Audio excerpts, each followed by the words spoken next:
মেয়েদের বিয়ের পরে কত কিছু নিয়ে চেঞ্জ হয়ে যায়, তাই না? একটা রুটিনে বেড়ে ওঠা, তারপর অন্য একটা রুটিনে নতুন করে শুরু করা। বিয়ের আগে থাকে এক রকমের, বিয়ের পরে থাকে এক রকমের। তো হ্যালো বন্ধুগণ, আসসালামু আলাইকুম। কেমন আছেন সবাই? আশা করি ভালো আছেন।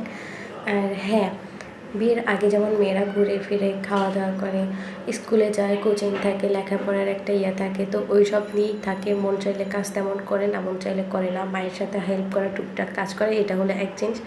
আর বিয়ের পরে হলো গিয়ে সব কিছুই তার রুটিন অনুযায়ী করতে হবে। সকালের তার, দুপুরের, রাতের খাবার দাবার রেডি করো, ঘরের যাবতীয় সমস্ত কাজে যেগুলোকে মাকে দেখতাম ছোটোবেলা থেকে করতে, এখন সেগুলো নিজেদেরকেই করা লাগছে।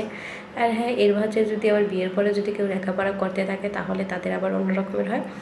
বিয়ের পরে লেখাপড়াও করতে হবে, সংসারে সব কাজ সামলাতেও হবে, সবার দেখাশোনাও করতে হবে, আবার নিজেরটা কন্টিনিউ করে যেতে হবে পড়ালেখাটা। আর অনেকেরই আছে লেখাপড়া বাদ হয়ে যায়, তো তাদের রুটিন আবার অন্য রকমের হয়ে যায়। তো সব কিছু মিলিয়ে এভাবেই তো সংসার চলে, তাই না?